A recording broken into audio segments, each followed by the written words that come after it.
इय्याक नअबुदु व इय्याक नस्तईन। मेरे पाकिस्तानियों, जो रियाया परवर ये सबकी जिम्मेदारी है इंसाफ के साथ कि वो पूरी कौम के दिलों में उनको आर्गुमेंट्स करने पड़ गए। इमरान खान साहब बार मैं और आप यहाँ बैठ के आज पाकिस्तान में कारोबार खत्म हो शेयरिंग होती थी रात के टाइम। पाकिस्तान जिंदाबाद। बिस्मिल्लाहिर्रहमानिर्रहीम जी।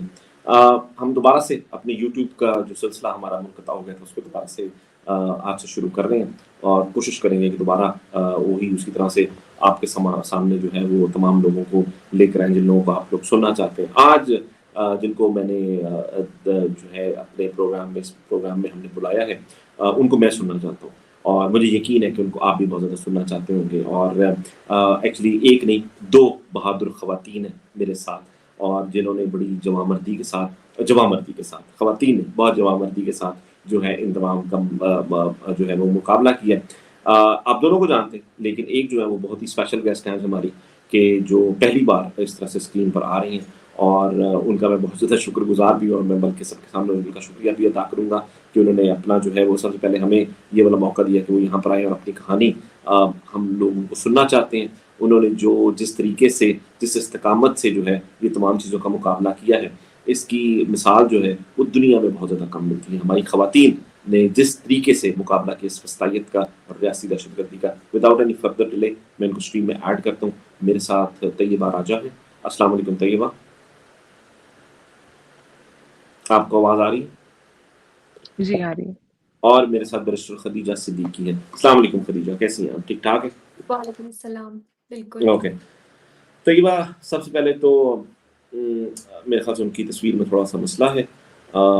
चलें हम खदीजा आपसे स्टार्ट करते हैं कि पहले तो मुझे ये बताएं कि how long you have been आप कब से ये जो है ना इससे वकालत से आप कितनी देर से आप इस शोबे से जो है ना आपका ताल्लुक है, मतलब कब से आप ये कर रही हैं? देखिए अभी मैं 2019 में आई थी अपनी बार एट लॉ कंप्लीट करके लंदन से, तो उसके बाद से मैं कंटिन्यूअसली जो है वो criminal law, family law practice कर रही हूँ। तो अभी मुझे ज़्यादा अरसा नहीं हुआ, लेकिन ये है कि कंटिन्यूअसली लगी हुई हूँ और मेहनत कर रही हूँ और जिस तरह अभी इतने केसेस कर रही हूँ सारे। सवाल मैंने इसलिए पूछा ये कि इस 3, 4, 5 साल के अरसे में जब से आप हैं, आपने बड़े केसेस किए, बड़े केसेस लड़े होंगे, बड़े केसेस का मुकाबला किया होगा। How is this case? How close this case to you? मुझे याद है we had a conversation a few months ago जिस पर आपने मुझे बताया था और ये प्रो बोनो केसेस हैं जो आप ले रही हैं। How do you feel it? Like it's another success? बिल्कुल, आपको पता है ये सबसे मुझे लगता है चैलेंजिंग केस था, क्योंकि इसमें हमें नज़र आ रहा था कि बेल एज़ ऑफ राइट मिल जाएगी, जिस दिन सुना जाएगा बेल मिल जाएगी, लेकिन उसको वो होने ही नहीं देती थी। स्टेट इस कदर हर्डल्स हमारे लिए क्रिएट कर रही थी, प्रोसिक्यूशन इतनी हर्डल्स क्रिएट कर रही थी कि हमें जान के तंग किया जाता था, हमें जान के पीछे हटाने की कोशिश की जाती थी कि हम बस केसेस से थक हार के डिसहार्टन हो के उसको छोड़ दें।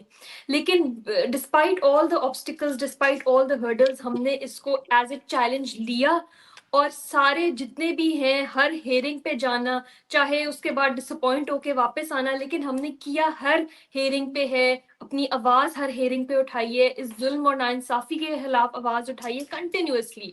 और एंड में आप देखें जुलाई में हमने सबसे पहले बेल फाइल की थी तैयबा की और हाई कोर्ट में 12 फरवरी को आके बेल हुई है। तो आप ये देखें कि ये एक लंबा दौरानिया था, एक लंबा अरसा था जिसके अंदर हमारी जिद्दोजहद जो है वो कंटिन्यू रही है। चल, मैं ना आपका तो हम बहुत ज़्यादा शुक्रगुजार हैं खदीजा। तैयबा, मैं अब आपका कनेक्शन ठीक है, आप बोलिए ताकि मुझे आप हमें सुन पा रही हैं, राइट? जी मैं सुन पा रही हूँ। तैयबा, पहला सवाल है और बड़ा गहरा सवाल है, कैसी हैं आप?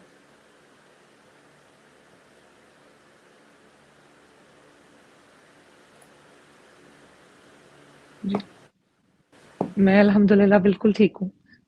नहीं, जब मैंने पूछा है कैसी हैं आप, तो मेरा मतलब है कि पिछले 10 माह का से ये इसका आई थिंक मुकम्मल जवाब है कि मैं बिल्कुल ठीक हूँ अल्हम्दुलिल्लाह। मुकम्मल जवाब है। अच्छा, ये मुकम्मल जवाब होना नहीं चाहिए। मुकम्मल जवाब तो हम चाहते थे कि आपका मुकम्मल जवाब होता कि किस तरह से, किस मुश्किलात से और किन चीज़ों से। Have you ever thought Tayyaba कि इस तरह से कभी होगा, जेल जाना पड़ेगा, और ना कभी कुछ किया, ना कुछ हुआ, और रियासत ही जो है वो दुश्मन बन जाएगी।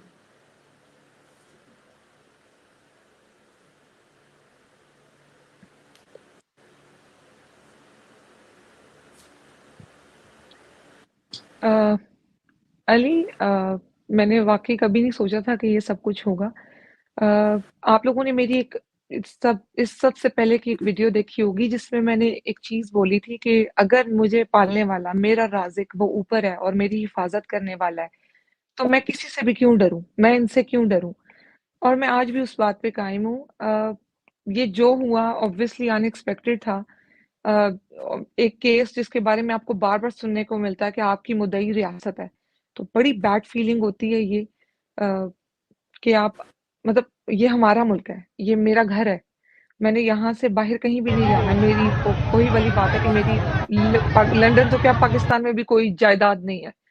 तो एक चीज जो मेरे साथ हुई, जो इस सब की वजह से मैंने जो देखा है जो भी, लेकिन मेरा फेथ आज भी वही है कि अल्लाह ताला ने आपकी जिंदगी खुद से प्लान की हुई है, जो होना है वो होना है। आप अगर हक पे हैं तो उस पर डटे रहें।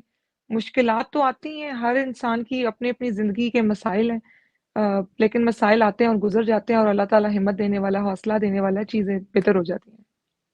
अच्छा, मैंने ना ये वीडियो चलाई है, ये वीडियो शायद आप भी देख रही होंगी इस वक्त। यहाँ पर हुआ क्या था और ये किस तारीख की वीडियो है और यहाँ पर एग्जैक्टली क्या हुआ था, और क्या वो मोमेंट थी कि जब आपने अपना दुपट्टा उठाकर जो है इन पुलिस वालों पर फेंका।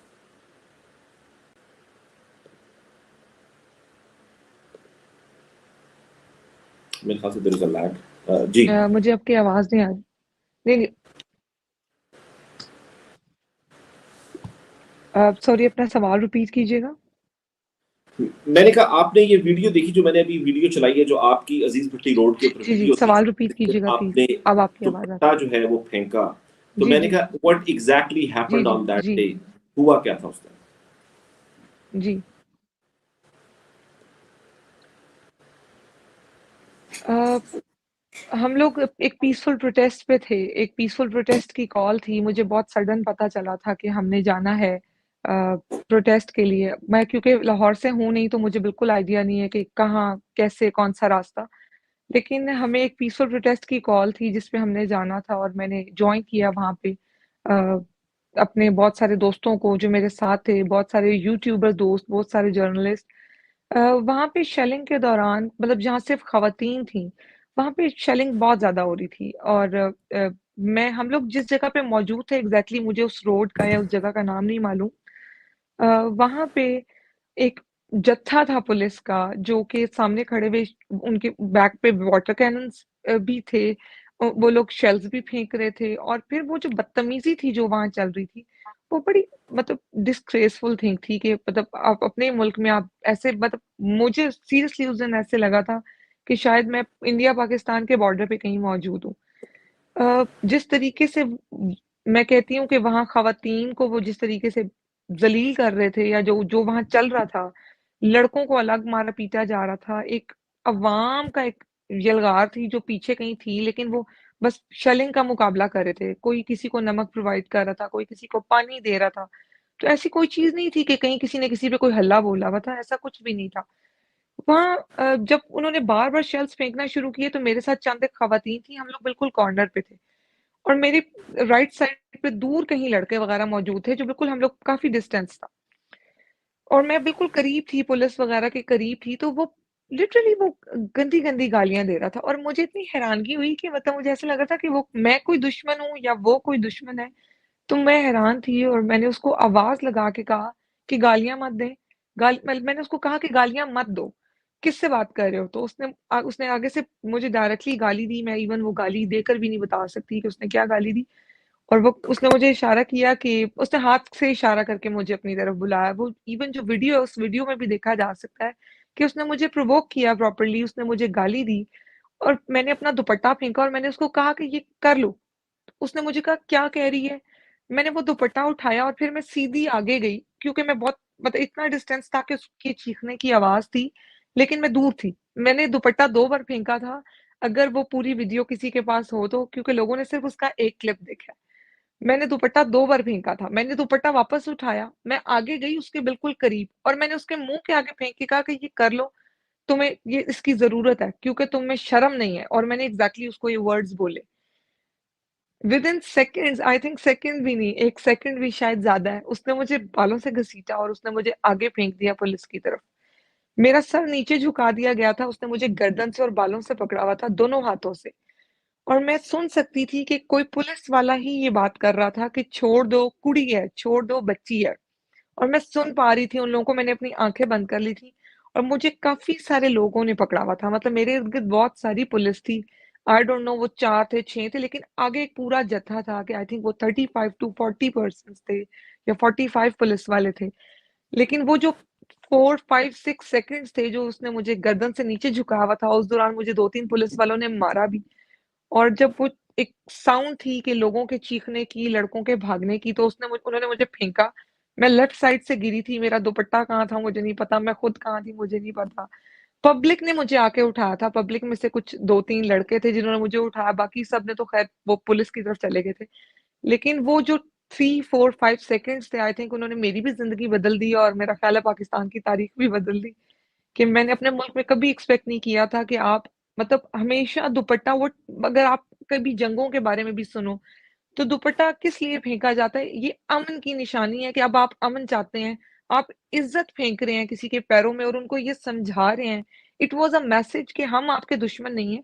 अगर हम अपनी इज़्ज़त आपके पैरों में फेंक रहे हैं, तो फिर हम आप पे हाथ किस तरह उठा सकते हैं? उन्होंने बार-बार पॉइंट आउट किया कि इसके हाथ में एक स्टिक थी।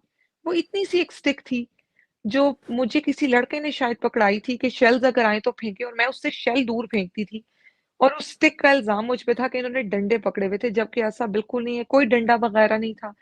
वो एक मैसेज था कि हम आपके सामने अपने पाकिस्तानी हैं और आप भी हमारे अपने लोग हैं, तो जो आप कर रहे हैं वो ना करें। लेकिन वो बिल्कुल ऑपोज़िट चला गया, जो उन्होंने हरकत की और जो कुछ उसके बाद हुआ, वो फिर पूरी दुनिया ने देखा।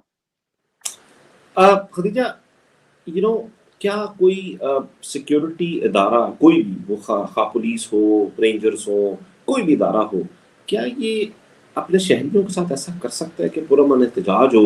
ये चले पुरअमन नहीं भी था, चले मान लेते हैं, उसके बावजूद भी क्या ऐसे कर सकते हैं कि जिस तरह से तैयबा के साथ और बकिया के साथ जो कुछ भी हुआ, इस वक्त चले हम तैयबा की बात करते हैं, क्या ये कोई रियासती इदारे को ये इजाज़त है, आइन और कानून देता है? बिल्कुल भी नहीं, मैं आपको बताती हूँ, राइट टू पीसफुल प्रोटेस्ट तो हमारा आइन हमें इजाज़त देता है।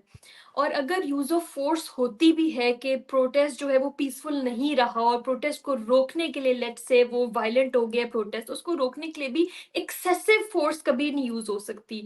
फोर्स कभी नहीं यूज़ हो सकती। लॉ ज़रूर इम्प्लीमेंट कराने के लिए जो है वो पुलिस थोड़ी-सी अपने जो है वो हरकत में आ सकती है। लेकिन यहाँ पर हर तरह की बाउंड्री क्रॉस की गई है। यहाँ पर शेलिंग हुई है आम सिटीजन्स के ऊपर। यहाँ पर वाटर कैनन्स के जो है वो भरपूर तादाद यूज़ की गई है और ऐसे ऐसे सड़कें जो है वो क्लोज़ की गई थी, ऐसे कंटेनर लगाए गए थे, ऐसे-ऐसे जो है ना रोड्स ब्लॉक की गई थी जैसे हमारे अपने लोग नहीं कोई दुश्मन। तो ये तो बिल्कुल ही एक्सेसिव फ़ोर्स थी और ये बिल्कुल अब्यूज़ ऑफ पावर के ज़ुमरे में आता है कि आप अपने ही लोगों को एज़ टेररिस्ट ट्रीट कर रहे हो और अपने ही लोगों के ऊपर तशद्दुद कर रहे हो, जबकि वो बिल्कुल पीसफुली प्रोटेस्ट कर रहे थे। अगर वो पीसफुली प्रोटेस्ट नहीं कर रहे होते तो आप उनको, उनके हाथ में क्या कोई असला था? क्या कोई बंदूकें थी? कोई हथियार थे? तैयबा राजा का वाहिद हथियार जो था वो उसका दुपट्टा था जो उसने फेंक के हाथ अपने जोड़ दिए कि हम नहीं चाहते कोई चीज़, हमें ना तंग करो, हम पे ना शेलिंग करो, हम पे ना आंसू गैस फेंको। क्योंकि आपने अगर वीडियोस भी देखी हुई तो आंसू गैस इनकी आंखों में ये पानी डाल रहे थे और इनकी आंखें लाल थीं। तो ये अपने ही लोगों के ऊपर जुल्म ढा के जो है इनको, इन्होंने उसके बावजूद इन्होंने उसको इनको बख्शा नहीं, इन्होंने इनको 10 महीने के लिए जेल में भी डाला। किस वजह की बिना अच्छा, पे? लेकिन कोई मैं वजह नहीं थी। तैयबा, आप जिस दिन ये वाला वाकया पेश आया, ये जो पुलिस वाला, उस दिन आप अरेस्ट नहीं हुई थी, आप उसके बाद अरेस्ट हुई हैं, right? So how did they get to you? आपको अरेस्ट कैसे किया? उसकी क्या कहानी थी और किस नहीं, दिन, अगले दिन अरेस्ट किया, क्या हुआ? नहीं, मैं 9th मई को अरेस्ट नहीं हुई थी।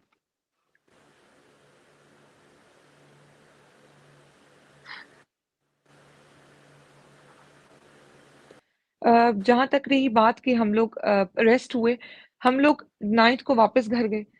10th को हम लोगों ने लिबर्टी जाना था, लिबर्टी में प्रोटेस्ट था। तो मैंने लिबर्टी जब मैं पहुंची तो लिबर्टी में मैंने और सनम ने एक दूसरे को ज्वाइन किया और हम लोग जब आगे गए राउंड अबाउट पे तो वहां पुलिस मौजूद थी। मैंने और सनम ने डायरेक्टली पुलिस वालों से पूछा कि हम बैठ सकते हैं यहाँ? तो उन्होंने कहा बाजी प्रॉपरली एक पुलिस वाले ने हमें आंसर किया कि बाजी आज जरा सख्ती बहुत है। तो हमने उसको कहा हमारे हाथों में देख लें कोई चीज नहीं है, ना हमने प्ले कार्ड्स पकड़े हुए हैं, तो हमने सिर्फ वहां बैठना है। तो उसने कहा अच्छा साइड से होके चली जाए। एग्जैक्टली आई रिमेम्बर कि उसके वर्ड्स थे कि साइड से होके चली जाए, आप लोग एक एक करके वहां जाके बैठ जाएं। मैं और सनम गए और हम जाके लिबर्टी में बैठ गए। कोई 10 मिनट्स के बाद पे हमने बैक पे देखा कि एक औरत को घसीटा जा रहा था। उनका नाम फायजा मुराद है। उन्हें घसीटा जा रहा था, उन्हें मारा भी गया उस दिन। वो जख्मी हुई। उनके कपड़े फटे थे काफी ज्यादा, जो कि मेरे लिए बहुत एक तकलीफ दे चीज है कि मैं अपनी लाइफ में कभी नहीं भूल सकती जो फायजा ने फेस किया उस दिन। Faiza is a very good lawyer, वो भी अपनी स्टडीज कर भी रही हैं और वो साथ साथ अपना ये इस पे भी हैं, अपनी फील्ड पे भी हैं। तो हम लोग मैं उस वक्त इंटरव्यू दे रही थी और मैंने उस वक्त ये बात बोली थी कि मेरे साथ एक दिन पहले क्या हुआ और अब आप ये देखें ये औरतों के साथ जो सलूक कर रहे हैं। मतलब 5 मिनट तकरीबन गुजरे और उन्होंने हमें कहा कि उन्होंने हमें पकड़ने की कोशिश की, मुझे और सनम को। तो मैंने उनसे कहा कि आपने मुझे हाथ नहीं लगाना, बताएं कहाँ जाना है। तो उन्होंने कहा गाड़ी में चल के बैठे। तो हमने कहा गाड़ी में क्यों बैठना है? तो उन्होंने कहा कि जी अभी आपको उतार देते हैं, बस वो हमने नंबर्स पूरे करने हैं। मुझे बिल्कुल अच्छे से याद है कि जब हम लोग बैठे गाड़ी में ये बैठे पुलिस वाले ने कहा कि हमने तो मुझे नंबर्स पूरे अच्छे कर से दिए। पुलिस वाले ने कहा, मुझे और सनम दोनों को बोला कि आप बस बैठे, हमने सिर्फ नंबर पूरे करने हैं, तो अभी हम आपको 5-10 मिनट में उतार देंगे। हम लोग जब गाड़ी में बैठे और अंदर थे मैं और सनम, हमारे फोन्स हमारे पास थे उस वक्त। तो मुझे अच्छे से याद है कि वहां एक एसपी आई, फीमेल एसपी। आजकल वो माशाल्लाह से काफी सोशल मीडिया पे शहर बानो मौजूद है, नकवी, उनकी बड़ी तारीफ चल रही है। शहर बानो नकवी। एग्जैक्टली वो हम्म। वहां आई। जी जी बिल्कुल बिल्कुल वही। उन्होंने मुझे बहुत अच्छे से याद है कि उन्होंने ग्लासेस पहनी हुई थी और उन्होंने आके हमें शनाख्त किया, उन्होंने आइडेंटिफाई किया हमें कि ये तैयबा और ये सनम है। क्योंकि जो पुलिस वाला था उसने हमसे हमारा नाम पूछा था। उन्होंने हमें आइडेंटिफाई किया कि ये और ये अमारा जो एसपी है, ये जो भी है वो अमारा। उन्होंने सनम को पहचान लिया था और फिर शहर बानो आई, उन्होंने हमें आइडेंटिफाई किया और उन्होंने आगे कहीं कॉल की। जो कॉल हम आधी सुन सके आधी नहीं सुन सके, उन्होंने आज मतलब कंफर्म किया कहीं पे कि हाँ जी हमने हमारे यही दोनों है गाड़ी में। और उसके बाद फिर वो 1 घंटा 1.5 घंटा वो गाड़ी वहां खड़ी रही। कुछ लड़के इन्होंने लाके गाड़ी में बंद किए, हम कुछ औरतें थी, फिर कुछ लड़के इन्होंने उतार दिए, लड़के फिर सारे उतार दिए, फिर औरतें इन्होंने ज्यादा उस गाड़ी में भरना शुरू कर दी। 5 बजे के करीब हम लोग अरेस्ट हुए थे, 5:10 पे या 5:15 पे। और आई रिमेम्बर कि हम लोग रात 11 बजे तक लाहौर की उसी लिबर्टी वाली सड़क पे एक जगह जा रहे थे, दूसरी जगह 5 से 6 घंटे हम उसी रोड पे थे। फिर रात को इन्होंने हमें थाना डीएचए शिफ्ट किया था लाहौर। और वो 6 घंटे बस ये कंफर्मेशन की कॉल्स दे रहे थे कि जी ये 2 लड़कियां हमारे पास हैं और गाड़ी में हैं। उन्होंने हमसे किसको दे रहे पूछा, थे पता है? हमारे फोन्स कुछ लिए पता है? कि आप वही हैं, आप वही हैं? हमने कहा जी हाँ हम वही हैं। और फिर उन्होंने हमें आराम तसल्ली से बिठा लिया कि अब आप लोग बैठे हैं, अब आप लोग लंबे जा रहे हैं। नहीं, आपको पता है वो कॉल्स किसको जा रही थी? कुछ अंदाजा? कोई आइडिया नहीं, कोई आइडिया नहीं। ओके। लेकिन देखिए, काफी सारी कॉल थी, 1 बाय 1 कोई अटेंड करते थे कॉल, जो आता था वो कॉल अटेंड करता था और आगे कंफर्मेशन देता था जी कि हाँ जी यही 2 हैं, हाँ जी यही 2 हैं। ये तो ये शहर बानो सुन के बहुत नकवी, हंसी आती थी कि मतलब मैं और शहर सनम हंस रहे थे जोर जोर से कि ये मतलब मजाक हो रहा है। लेकिन जिस नहीं आई वक्त डोंट अच्छा, नो, मैं नो शहर नो बानो आई पे डोंट बाद में नो, आता आई हूँ। Don't know. मैं एक और सवाल है मेरा, क्या ये लगता था उस दिन, ये 10 मई का वाकया है, तो आपको ऐसा लगता था कि 10 मई को आप जा रहे हैं और आप अगले साल फरवरी तक भी आप बाहर नहीं आ सकेंगे कभी?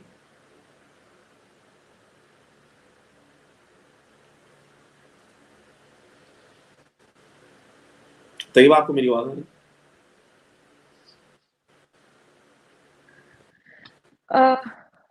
It is a very good question Ali. उस दिन बिल्कुल नहीं लगा था। उस दिन हम लोग अरेस्ट हुए, हम लोग जेल पहुंच गए। हमें थाना डीएचए से कोर्ट प्रोड्यूस नहीं किया गया था। हमें थाना डीएचए से डायरेक्टली कोर्ट लखपत शिफ्ट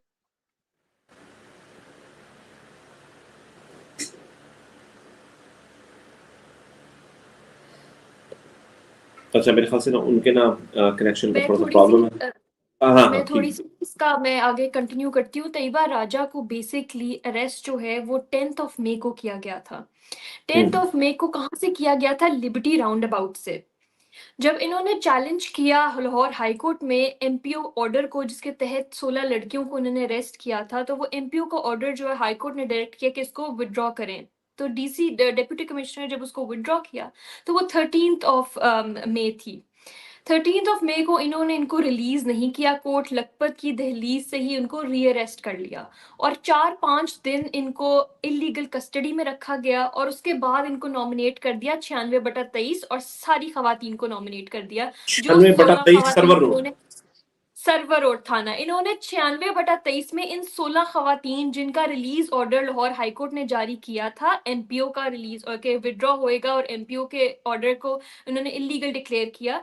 चूंकि वो ऑर्डर इलीगल डिक्लेयर हो गया था तो अब इन्होंने किसी और केस में तो डालना था, तो इन्होंने पहले वो एक केस बनाया, उसके बाद जो 17 है वो खवातीन। उन्होंने इनको नॉमिनेट कर दिया इस केस में आफ्टर 6 डेज। तो आप सोचें ये पूरा केस जो पूरा साल प्रोसिक्यूशन रोती रही कि जी हमारे पास इतना इंक्रिमिनेटरी एविडेंस है, हम इकट्ठी करें पीएफएसए की रिपोर्ट्स, हम इकट्ठी करें ऑडियोसोनिक रिपोर्ट्स, हम इकट्ठी करें जी पॉलीग्राफिक टेस्ट और पता नहीं कौन कौन से 6 डिफरेंट किस्म के पीएफएसए की रिपोर्ट्स हैं जो साबित करती हैं कि ये खवातीन मुलव्वस थीं। लास्ट डे जब 12 फरवरी को इनकी बेल सुनी जाती है तो लाहौर हाईकोर्ट कहती है किधर है वो तमाम सबूत जो आप प्रोसिक्यूशन कह रही है हमारे पास हैं? कुछ भी नहीं था, एक रिपोर्ट भी नहीं थी जो वो कहते आ रहे थे कि हमारे पास ओवरवेलमिंग एविडेंस है और इकट्ठा हो रहा है और फाइलें बन रही थी, फाइलें कंपाइल हो रही थी पूरे साल से। प्रोसिक्यूशन 6 महीने तो डिले करती रही कि जी अभी कंप्लीट हो रही है, इन्वेस्टिगेशन कंप्लीट हो रही है, अभी एडिशनल ऑफेंसेस ऐड हो रहे हैं, अभी सब कुछ जो है वो मतलब सारा जो ड्रामा है ना वो एंड हो गया आके जब बेल फाइनली सुनी गई। तो पता चल गया कि क्यों बेल को डिले किया जा रहा था, क्योंकि जिस दिन बेल सुनी जानी थी उस दिन बेल अलाउ हो जानी थी। तो ये जो है ना ये इन खवातीन को खराज तहसीन है कि इन्होंने हर खौफ का बुत तोड़ा है, इन्होंने हर तरह की का सब्र, इनका इनका पैमाना लबरेज नहीं हुआ, इन्होंने हर तरह की हिम्मत दिखाई है, बहादुरी दिखाई है और जज्बा दिखाया है। तो अच्छा तैयबा चलो, राजा को तो जो है वो अब आ गई है, अब इससे पूछें बिल्कुल। नहीं मैंने ना आपसे ना खदीजा मैंने पूछना है, लेकिन मैं तैयबा को चाहता हूँ ये पहले बात करें। उसके बाद आपसे पूछना है कि जो पुलिस वालों का जो रवैया था उससे ये लगता है कि ये तमाम की तमाम चीजें जो थी प्री प्लान थी। मैं इस पर आता हूँ, लेकिन तैयबा मेरा आपसे वो सवाल जो बीच में रह गया था कि आपको लगता था जब 10 मई को आपको पकड़ा गया शाम में 5:15 पर, तो आपको लगता था कि ये आपको फरवरी के आखिर में जाके अगले साल कहीं जाके आपको रिहाई मिलेगी? नहीं, बिल्कुल भी नहीं। जब मुझे 10 तारीख को हम लोगों को पकड़ा गया था तो हमें बिल्कुल नहीं लगता था कि हमें इतना लंबा रखा जाएगा जेल में। लेकिन जब हम 2 दिन बाद रिलीज हुए थे 13 तारीख को जेल से और री-अरेस्ट हुए थे, उस दिन मैं और सनम बिल्कुल श्योर थे, मैं बिल्कुल श्योर थी कि हमें ज़रा ये लंबा रखने की प्लानिंग में है। तो उस दिन हमने भी अच्छे से वो अपना माइंड सेट कर लिया था। 5 दिन इन्होंने हमें 4 से 5 दिन इन्होंने हमें थाना चौक और थाना सीआईए कोतवाली रखा। सीआईए कोतवाली में हमारे साथ बदतमीज़ी भी बहुत की गई। वो जो टाइम था उस वक़्त हम मेंटली प्रिपेयर थे, हमें आइडिया था कि अब हम थोड़ा लंबे टाइम के लिए जा रहे हैं अंदर। किसी ने कोई तशद्दुद किया?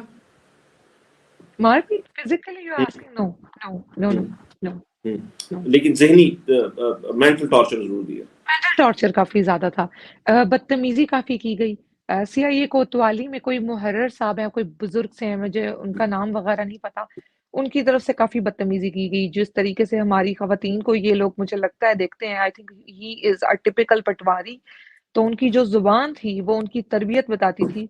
मतलब मेरी एक गाली पकड़ ली आपने और जो कि एक ऐसी गाली थी जो मैंने अचानक से दी। शायद हम लोग अपने घरों में बच्चों को बहुत कहीं गुस्सा चढ़ता तो दे भी जाते हैं, लेकिन वो जो कि एक ऐसे टाइम पे दी गई जब मुझे मार पड़ी थी, जो कुछ हुआ, उसको आपने पकड़ के इतना वावेला किया। लेकिन कौम की बेटियों को आप लोगों ने जेलों में रख के, थानों में रख के जो लोग जो मतलब वो बंदा माँ-बहन की गालियाँ दे रहा था और हम लोग मैंने और मेरे साथ जो थी सनम थी और एक और, तो एक और जो पर्सन थी वो 2 दिन के बाद आई थी। हमें जब सीए कोतवाली लास्ट स्टेज एक दिन पहले रात को उन्होंने बदतमीज़ी की और मैंने वो कांच का ग्लास हाथ में पकड़ा हुआ था कि अब अगर तुम्हारी आवाज आई तो ये तुम्हारे सर में मार दूंगी, अब अगर तुमने मेरी माँ को या मुझे गाली दी तो ये मैं तुम्हारा सर फाड़ दूंगी और फिर मैं सही पर्चे में अंदर जाऊंगी।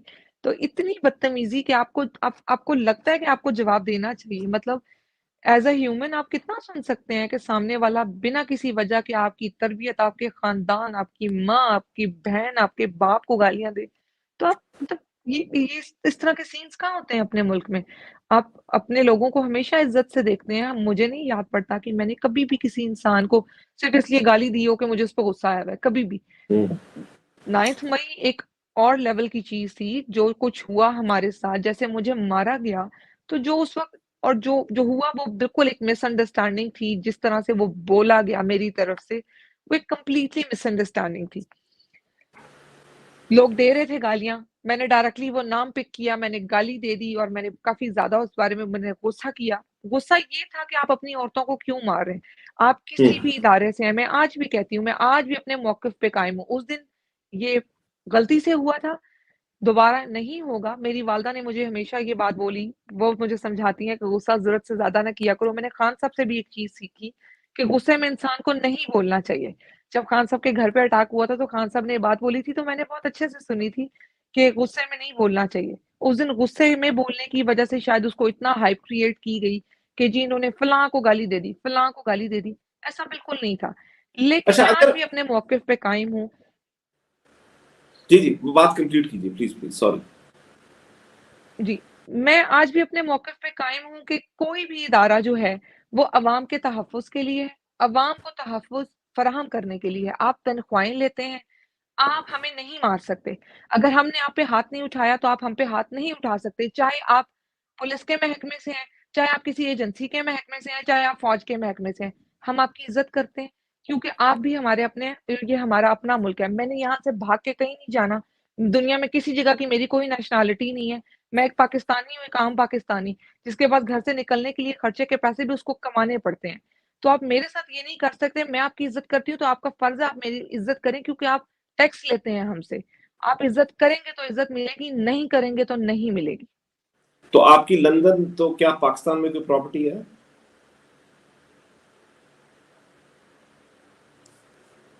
अच्छा, मेरे ख्याल से उनको आवाज नहीं। खदीजा, मेरा सवाल ये था कि जो नहीं, ये मेरी पुलिस लंदन का तो क्या पाकिस्तान में भी कोई प्रॉपर्टी नहीं है। ओके, ठीक है। मैं इस पर दोबारा आता हूँ। मेरे एक दो सवाल और हैं तैयबा। आपका कनेक्शन थोड़ा सा वो हो रहा है। ये लाइव प्रोग्राम के ये थोड़े से मसाइल होते हैं। खदीजा, जो है जिस तरह से रियासत ने किया 9 मई को, और मतलब पुलिस ने, और 10 मई को, आपको लगता है कि कोई प्री प्लान था? जिस तरह के एएसपी शहर बानो नकवी आई, एसपी जो है जिनका अमारा, मेरे ख्याल से अमारा उनका नाम है, वो आई और ये तमाम चीजें होते रही, आइडेंटिफाई करते रहे। तो ये कोई लगता नहीं कि प्री प्लान था, इन्होंने प्लान किया हुआ था, उसके मुताबिक 9 को भी बदतमीजी की गई, 10 को भी किया गया, और ये तमाम का तमाम जो था इसकी प्लानिंग पहले से कहीं हो चुकी हुई थी? देखिए, जिस तरीके से मैस अरेस्ट हुआ तो बड़ा क्लियर था, बड़ा वाज़ेह था कि ख़वातीन को टारगेट स्पेशली किया गया, उन ख़वातीन को जो बहुत वोकल थीं, जिन्होंने अपना right to peaceful assembly exercise किया। उनके मुँह बंद कराने के लिए जो है ना, ये एक साज़िश की गई कि इन सबको इकट्ठे डाल दो। ये एक दफ़ा जेलों में डल गई, उसके बाद झूठे केसेस इनके ऊपर बनाते रहेंगे। एक केस में बेल होगी, दूसरे केस में फंसा देंगे, दूसरे में होगी तो तीसरे फंसा देंगे, और धड़ल्ले से ये बोलेंगे कि जी लाहौर में तो 16 एफआईआर हैं, सब में डालेंगे और बारी-बारी डालेंगे। तो कानून और इंसाफ की तो जिस तरीके से धज्जियां उड़ गईं, वो हम सब ने देखा है। कानून और इंसाफ का कत्लेआम तो हुआ है। लेकिन उसके बाद आपको एक बड़ी इंटरेस्टिंग बात बताती हूँ। जो ये 96/23 है, जो इसके अंदर नामजद लोग हैं, जो नामजद जिनको जिनको कहते हैं, जिनको प्राइम रोल दिया गया है, उनमें कुछ सियासतदान हैं, और वो पीटीआई के सियासतदान होते थे। लेकिन जब उन्होंने प्रेस कॉन्फ्रेंसेस की कि जी हम पीटीआई छोड़ के आईपीपी ज्वाइन कर रहे हैं या सियासत से दूर हो रहे हैं, तो उनके ऊपर से सारा 96 का जो 96/23 का मलबा है वो उतार दिया गया, उनको बाइज्जत बरी कर दिया गया। ये सवाल जस्टिस आलिया नीलम की कोर्ट में उठा और जस्टिस आलिया नीलम ने, जब मैं बेल आर्ग्यू कर रही थी एक अपने क्लाइंट तारिक मस्ती के लिए, तो उन्होंने पूछा, उन्होंने कहा ये फरूक हबीब, ये सारे ये जो नाम, इसमें नामजद लोग हैं जिनको आपने बाकायदा रोल एट्रीब्यूट किया हुआ है कि इनकी इमाम पे सारा कुछ हुआ, ये कहाँ है? तो प्रोसिक्यूटर के पास इसका कोई जवाब नहीं था, क्योंकि जिन्होंने प्रेस कॉन्फ्रेंस की, जिन्होंने सियासत से दूरी अख्तियार की, उनको उन्होंने पतली गली से निकाल दिया और 96 का मलबा उन लोगों के ऊपर डाल दिया जो डटे रहे, उन लोगों पे डाल दिया जो अपने विजन के साथ बरकरार रहे, जिन्होंने कहा कि हम नहीं गलत बयानी करेंगे। तैयबा राजा का मुझे याद है, जब मैंने इससे पूछा, जब एडिशनल ऑफेंसेस ऐड हो गए थे, तो इनको दोबारा 8 दिन के लिए रिमांड, फिजिकल रिमांड पे भेजा गया था। तो मैंने तैयबा से वैसे ही पूछा, मैंने कहा तैयबा इतनी क्या तफ्तीश हो रही है कि कंस्पिरेसी की है तुम लोगों ने मुल्क के खिलाफ और इतने जो ऑफेंसेस ऐड कर दिए, तो क्या सवाल जवाब हुए? तो कहती है, बड़ा मुझे बड़ी हंसी आई, क्योंकि जो तफ्तीशी था उसने मेरे से सवाल किया, उसने कहा अब आप मान लें कि आप इमरान खान के कहने पे घर से बाहर निकली थी एहतजाज करने। तो तैयबा कहती है मेरा जवाब ये था, आई विश। कहती है मैंने सिर्फ ये कहा, आई विश खान साहब ने मुझे खुद कॉल करके कहा होता, लेकिन वो तो जेल में थे, वो मुझे कैसे कॉल करके कह सकते थे कि आप एहतजाज के लिए निकले, मैं गिरफ्तार हो गया हूँ। तो मतलब ये लेवल थी इन्वेस्टिगेशन का कि जी तफ्तीशी किसी तरीके से चाह रहा था कि आप कुछ बोल दें, किसी तरीके से मान लें कि पीटीआई के वर्कर्स ने, पीटीआई के पॉलिटिशियंस ने आपको कहा, उन्होंने आपको बुलाया तो आप एहतजाज के लिए आए। तैयबा ने कहा मेरा तो किसी के साथ राब्ता ही नहीं था, मैं तो अपनी सोशल मीडिया एक्टिविज्म करती थी, ना मैं किसी पीटीआई के ग्रुप में थी, ना मैं किसी पीटीआई के पॉलिटिशियन के साथ राब्ते में थी, तो मुझे किसी ने नहीं कहा था, मैं खुद से निकली थी। तो ये जो है ना, ये बड़ा उन्होंने केस बनाने की कोशिश की कि जी इन खवातीन को किसी तरीके से फंसाया जाए, कि इनको उन्होंने ऑर्डर आए थे ऊपर से। तो उनका केस जो है वो बिल्कुल लीगली जो है ना वो खत्म हो चुका है, और ये एक ऐसा केस है 96/23 जिसमें अभी तक वो लोग डाल रहे हैं। अभी तक इन्होंने अभी रिसेंटली में अहमद रशीद भट्टी साहब को डाला है, जो कि रायवंड से जीते हैं, हमारे रायवंड से हमारे कैंडिडेट जीते हैं। उनके घर से आके उनको शिकस्त जो है वो इतनी भारी पड़ गई, उनसे बर्दाश्त ही नहीं हो रही, उन्होंने उनको 96/23 में डाल दिया। जबकि ये वो कैंडिडेट हैं जिन्होंने खुला कैंपेन किया है, जिन्होंने हाई कोर्ट में रिट फाइल की कि मेरे खिलाफ कोई केस है। हाई कोर्ट ने कहा, उन्होंने आके आईजी पंजाब ने आके रिपोर्ट दी कि कोई केस नहीं है। कैंपेन कर ली, जीत गए। जब जीत गए तो उसके 5 दिन बाद उनको अरेस्ट कर लिया गया और 96/23 में नॉमिनेट कर दिया गया। तो कानून तो बिल्कुल है ही नहीं, बराए नाम है, बल्कि खत्म हो चुका है। अच्छा, मैं अभी ना जजेस पर भी आना चाहता हूँ कि जजेस के रवैये और ये तमाम चीजें खदीजा आप पर। और तैयबा, आपको आवाज आ रही है? जी आ रही है। Taiba, you know the time that you spent in jail, 9 से 10 महीने, एक तो उसके बारे में हम चाहते हैं कि आप थोड़ा सा बताएं, और दूसरा ये भी, इसी के साथ एक और सवाल को क्लब कर देते हैं, रियासत से क्या कोई गिला है?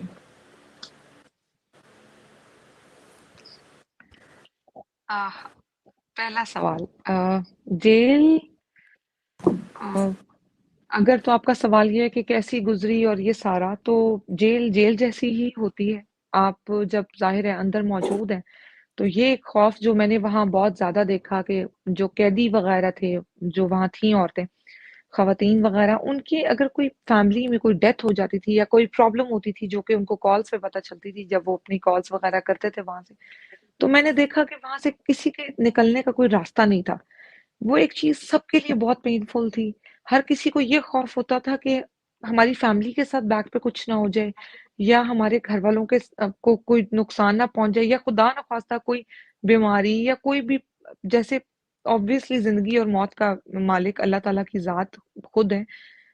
लेकिन वो जो एक खौफ था कि आप अपने घर से दूर हैं, घर के मसाइल या माँ बाप, इन चीजों को लेके ऑब्वियसली हर एक को वहाँ ख्याल आता था। ईद पे सब थे, अफसुर्दा थे। कोई भी एक्सपेक्ट नहीं कर रहा था कि ईद पे उनको, उनकी रियासत जो है वो खवातीन को जेलों में रखेगी। एक उम्मीद थी शायद सबको कि ईद पे हमें निकाल दिया जाएगा, सबको एक उम्मीद थी, लेकिन वो उम्मीद टूट गई और हमने एक नया भयानक रूप देखा। आई थिंक इससे ज्यादा वो बोलने वाली फिर कहीं दूसरे सवाल की गुंजाइश नहीं बचती कि रियासत से गिला है या नहीं है, क्योंकि जो आपने ईद गुजार ली, फिर आपने 14 अगस्त आई, उस पे सब मेंटली प्रिपेयर थे कि अच्छा चलो अब मुल्क की आज़ादी आ गई है, अब तो आज़ाद कर देंगे क्योंकि कोई कसूर नहीं है, लेकिन उसके बावजूद कुछ नहीं हुआ। जब 14 अगस्त गुजर गई और फिर मैंने खदीजा से जब मेरी मुलाकात हुई तो मैंने खदीजा से कहा, मैंने कहा खदीजा मैं बिल्कुल रिलैक्स हूँ, इसको देखो। ये मुझे कहती थी तैयबा उन्होंने बेल एटीसी से हाई कोर्ट भेज दी है, अब ये थोड़ा लंबा चला गया। मैं इसको कहती थी मैं आराम से हूँ, जब होगी तब देखी जाएगी, कराओ इसको, बस कराओ इसको, जब लगती है तब देखेंगे। फिर मुझे नहीं याद पड़ता, खदीजा खुद भी बल्कि इस बात की गवाह होगी कि मैंने कभी खदीजा से ये पूछा हो कि खदीजा बताओ क्या बना बेल का, और खदीजा ने मुझे आके कहा हो कभी भी, मतलब मुझे नहीं याद कि मैंने और खदीजा ने ये बात की हो कि बेल का क्या बना। मैं आती थी, मैं खदीजा से कहती थी खदीजा, खदीजा मुझे कहती थी कोई चीज चाहिए, फलां घर से ये पैगाम आया है, ये चीज आई है, वो कहती थी हाँ ये भेज दो, इसके साथ ये। मतलब मैंने और खदीजा ने फिर कई महीने शायद डिस्कस भी नहीं किया कि बेल, क्योंकि मुझे इत्तला मिलती थी, आलिया हमजा का और मेरा एक ही बेंच था, तो मुझे इत्तला मिलती थी अब बेंच टूट गया, अब बेंच, तो मैं सवाल ही नहीं करती थी। इवन मेरे सवाल ना करने की वजह से मुझे बहुत लेट पता चला कि मेरे सवाल ना करने की वजह से कुछ अपने ही थे जिनको ये लगने लग गया था कि शायद मैं बहुत नॉन सीरियसली इस सारी चीज को देख रही हूँ और मुझे परवाह ही नहीं है। लेकिन मुझे लगता है कि मैं परवाह अगर कर भी लूं, बहुत ज्यादा परवाह भी कर लूं, तो हर चीज के एक वक्त मुकर्रर है। तो मुझे पता था कि जिस दिन जो कदम मेरा अल्लाह ताला ने इस जगह से बाहर लिखा है वो उसी दिन होना है। मैं चाहे वावेला मचा लूं या मैं सुकून से बैठ जाऊं, जिस दिन मैंने यहाँ से बाहर निकलना है मैंने निकलना है, और जिस दिन नहीं निकलना नहीं निकलना। इवन जिस दिन मेरी बेल हुई, मुझे बेल का पता भी नहीं चला, मुझे नेक्स्ट डे मॉर्निंग में पता चला। और जब मैं जेल से निकली तो मैं खदीजा को ये बोल रही थी कि मैं मेंटली प्रिपेयर हूँ, वो मेरा ख्याल है बाहर फिर से पुलिस खड़ी होगी। और खदीजा मुझे कहती बाहर पुलिस नहीं है, बाहर पुलिस नहीं है, तुम घर जा रही हो। और मैं, इट वाज अनएक्सपेक्टेड कि मैं बाहर आ गई हूँ और मैं घर आ गई हूँ। It was unexpected for me, क्योंकि मैं एक्सपेक्ट कर रही थी कि बाहर पुलिस मौजूद होगी और रीअरेस्ट होगा और मजीद अब कोई केस आएगा। तो मुझे था कि लेट्स डू इट, देखते हैं क्या होता है। तो खदीजा ने मेरा हाथ पकड़ा था और खदीजा मुझे कहती कि नहीं हम घर जा रहे हैं। तो इट वाज सो अनएक्सपेक्टेड। अच्छा, एक्चुअली इसी पर मेरा सवाल है तैयबा आपसे, और उसके बाद मैं खदीजा पर आता हूँ कि पहले तो ये कि इतना हौसला कहाँ से आया, इतनी हिम्मत कहाँ से आई है? पहले तो ये वाली बात है कि मतलब यानी कि जेल में रहना, ऐसी जिंदगी में रहना और इतनी देर तक रहना, ये हिम्मत कहाँ से आई है, कहाँ से आई है हौसला? अली, मुझे बहुत कम लोग जानते हैं क्योंकि मुझे ट्विटर पे बहुत कम वक्त हुआ था। मुझे आई थिंक मैंने ट्विटर ज्वाइन किया था, मेरा ट्विटर अकाउंट काफी पुराना है, कोई 2-3 इयर्स बैक, 4 इयर्स बैक है। लेकिन मैंने ट्विटर यूज किया था पहली बार, जब मैंने इसको इस्तेमाल किया तो मैंने इसको इस्तेमाल किया था नवंबर 2022। मुझे 9 मई से पहले सिर्फ 6 माह हुए थे ट्विटर पे, जिस ट्विटर के बिहाफ पे मुझे उठाया गया कि ये बोलती बहुत है, तो वो प्रॉब्लम ये सिर्फ 6 महीने का था। उससे पहले मुझे शायद कोई जानता नहीं है। मैं आपको बताती चलूं कि मेरा ताल्लुक एक मिडिल क्लास फैमिली से है। मैंने 9 इयर्स 10 इयर्स जॉब की है और मेरे लिए ये चीज़ें बड़ी नॉर्मल हैं कि मैंने अपना रोज़ाना काम पे जाना है, मैंने अपनी एक मेरी रूटीन है, मैं बीमार हूँ, नहीं हूँ, मैंने सुबह उठ के काम पे जाना है, मैंने काम करना है, मेरी ये टाइमिंग है, उससे ज़्यादा टाइमिंग हो सकती है, मैंने घर आना है, धूप है, गर्मी है, बारिश है, जो मर्ज़ी है, मैंने काम पे जाना है। तो वो जो आप ये जो मुझे लगता है हर मिडिल क्लास फैमिली का बच्चा, हर बच्चा, वो कोई भी है, वो मेरी इस बात को ज़रूर अंडरस्टैंड करेगा कि मिडिल क्लास फैमिलीज़ के जो बच्चे होते हैं, ये बड़े, हम पंजाबी में कहते हैं रुल्ले-खुल्ले बच्चे होते हैं, इन्हें कोई फ़र्क नहीं पड़ता, धूप, छाँव, बारिश, गर्मी, सर्दी, कोई कुछ नहीं होता। क्योंकि उनको उनकी ज़िंदगी जीने का अपना एक तरीका होता है, वो मेहनत करके कमाना जानते हैं, हलाल खाना जानते हैं, अपने रिश्तों को निभाना जानते हैं, वक़्त के साथ चलना जानते हैं। और हमारी फैमिलीज़ में फिर हमें जो एक चीज़ हमारे कोर में शायद होती है कि अल्लाह पे ईमान, कि अल्लाह ताला हर चीज़ का मालिक है, हर चीज़ का मालिक है। अगर तुमने मर जाना है या कुछ भी हो जाना है, तो अल्लाह ने ऐसे ही लिखा हुआ है। तो इसमें बड़ा स्ट्रॉन्ग फेथ है कि अल्लाह ने ऐसे ही लिखा हुआ है। तो मेरा ख़्याल है फिर ये चीज़ें फेस करने में कोई इश्यू नहीं हुआ। Actually, I'm so lost into this conversation. I'm sorry. I mean, Taiba, I mean, I don't know. मैं आपको क्या बताऊं कि खैर आपके पीछे तो आप जितनी बड़ी स्टार हैं इस मुल्क की, हीरो, एक्चुअली स्टार तो एक छोटा लफ्ज़ है, इस मुल्क की हीरो हैं, ये शायद अभी आपको अंदाज़ा नहीं है। अभी आप, मैंने बल्कि ये पूछा था कि जेल से बाहर आकर कैसा लगा, इस पर मैं आता हूँ।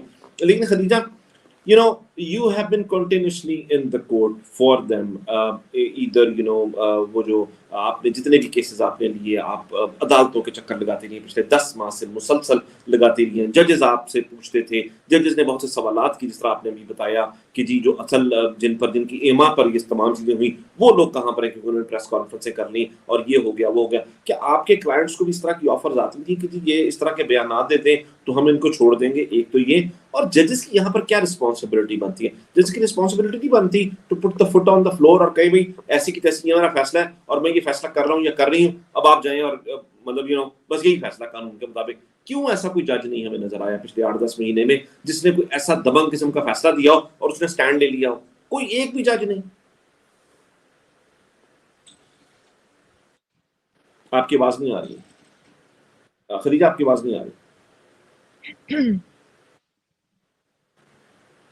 नहीं, आपकी आवाज नहीं आ रही खदीजा, बोलिए कुछ।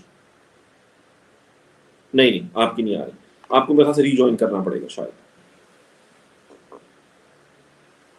ओके, अच्छा, मैंने आपसे पूछा था कि जब जेल से आप निकली तो हाउ डिड यू, अब मुझे पता है कि आपने कहा कि मुझे ऐसा यकीन था कि शायद दोबारा गिरफ्तार कर लेंगे, लेकिन वो फीलिंग क्या थी? बहरहाल तो जेल से निकली थी ना, जेल तो जेल है, और जेल से निकल के आज़ाद होना, किसी गाड़ी में बैठ, अच्छा गाड़ी में तो आप बैठी नहीं क्योंकि वो बख्तरबंद गाड़ी थी जिसमें आप बैठी थी, लेकिन घर आना, घर वालों से मिलना, एक कॉफी शॉप पे जाना, those were the pictures that we have seen. How was the feeling, like the very first time when you came out? मैं इस पे बिल्कुल सच बोलना चाहूंगी, क्योंकि मैं 2 दिन 3 दिन तो शायद इस चीज को फील भी नहीं कर सकी कि मैं वापस नॉर्मल लाइफ की तरफ मौजूद हूँ। मेरे लिए बहुत अनएक्सपेक्टेड था। मैं बिल्कुल अपने उसमें जोन में नहीं थी, मुझे नहीं लग रहा था कि मैं घर जा रही हूँ। और जब मैं बाहर निकली और हम लोग जाके बैठे, क्योंकि मेरे फादर रास्ते में थे, वो इस्लामाबाद से आ रहे थे, तो खदीजा ने बस मुझे निकालने वाली की और सबसे पहले उसने सबको इत्तला दी हुई थी, तो सब आए थे, तो उसने कहा वहां नहीं आना आप लोगों ने, हम कहीं जा रहे हैं, कोई कैफेटेरिया था, हम लोग वहां गए, मेरे फादर भी वहीं पे आए। तो वो जो एक, मुझे लगता है कि वो जो एक मोमेंट था मेरी लाइफ का, कि मेरे वालिद ने जब आके मुझे गले लगाया था, वो मेरे लिए बड़ा मैं उसको एक्सप्लेन नहीं कर सकती कि वो क्या था मेरे लिए। मैं बिल्कुल एक अनबिलीवेबल उसमें थी फेज में, कि मैं यकीन भी नहीं कर पा रही थी कि मैं बाहर मौजूद हूँ और मेरे वालिद ने मुझे गले लगाया हुआ है और अब मैं यहाँ से घर जाऊंगी। तो ऑब्वियसली वो मेरे लिए एक बड़ी वो यादगार लम्हा है मेरी जिंदगी का। मैं जो 9 माह जब नहीं रोई, तो मुझे उस वक्त, मैं खुद मुझे अंदाजा नहीं कि मैं उस वक्त कैसे रोई, और मुझे वाकई अंदाजा नहीं कि मैं उस वक्त कैसे रोई। हालांकि मैं बहुत कम रोती हूँ, मुझे मतलब मैं बहुत ढीठ हूँ, रोने धोने से मेरा ताल्लुक बहुत दूर दूर का है। लेकिन उस वक्त जब मेरे वालिद ने मुझे गले लगाया था, तो मतलब मैंने शायद उस वक्त पहला सांस लिया था जेल से बाहर निकल के। वो अपना एक तहफ़्फ़ुज़ का एहसास कि मेरे वालिद ने मुझे गले लगाया हुआ था, तो मैंने उस वक्त शायद सांस लिया था कि मैं अब वापस जिंदगी की तरफ आ चुकी हुई हूँ। खदीजा बल्कि इसकी गवाही भी देगी कि खदीजा ने पूरे रास्ते मेरा हाथ पकड़ा हुआ था, तो मैं फील नहीं कर पा रही थी कोई भी चीज। लेकिन नहीं, खदीजा के साथ होना तो आपको यकीन नहीं आ रहा होगा ना कि आप बाहर हैं, क्योंकि खदीजा के साथ आपकी मुलाकात होती थी आपको, तो क्योंकि खदीजा तो कोर्ट में भी मुलाकात होती थी ना, लेकिन जब वालिद साहब से मिली आप, जिस तरह आपने बताया अली मैं यहाँ नहीं, मैं यहाँ एक चीज जरूर मेंशन करना चाहूंगी। खदीजा और मैं दोनों बहुत रियलिस्टिक हैं। खदीजा ने मुझे क्लियरली बताया था कि अब मतलब जब भी होता था, खदीजा मुझे क्लियरली कहती थी, तैयबा ये इन्होंने डिले कर दिया है, तैयबा ये डेट आगे होगी, तैयबा ये बेंच टूट गया। खदीजा खुद मुझे कह देती, इवन मैं पूछूं ना पूछूं, खदीजा एक हल्की सी बात कहीं कर देती थी, मैं कहती थी अच्छा चलो। लेकिन उस दिन खदीजा के चेहरे की जो स्माइल थी, जैसे खदीजा ने मेरा हाथ पकड़ा हुआ था, तो मुझे खदीजा को देख के भी तसल्ली थी कि मैं वाकई ये गेट क्रॉस करने वाली हूँ और मैं घर जाने वाली हूँ। लेकिन मैं वही बात कि मैंने शायद पहला सांस तब लिया था जब मैंने मेरे वालिद ने मुझे गले लगाया था, तो मुझे लगा था कि अब मैं बाहर मौजूद हूँ। ये तो बड़ा खूबसूरत जुमला आपने कह दिया। अच्छा खदीजा, आपको आवाज आ रही है?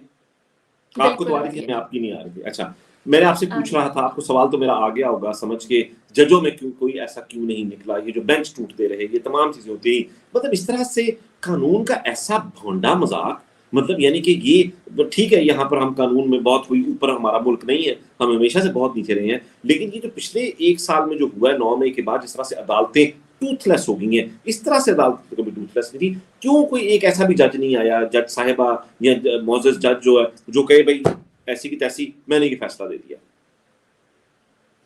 बेसिकली ये जो सारा था ना, प्रोसिक्यूशन ने, स्टेट ने मिल के जो है ना इसको डिले किया। पहले जो है जब ये बिल्कुल इनिशियली था, रिमांड स्टेज पे था, उसके बाद बेल्स फाइल हुई। जब बेल्स फाइल हुई तो नीचे से रिजेक्ट हुई, एक दफ़ा डिसमिस हुई, फिर हम हाई कोर्ट आए। हाई कोर्ट में 4 महीने के बाद सितंबर में उन्होंने जो सारी बेल्स का मलबा था ना वो उठा के वापस एटीसी में भेज दिया कि जी नए ऑफेंसेस ऐड हुए हैं, लिहाजा आप दोबारा से नीचे अपने एवेन्यू एग्जॉस्ट करें।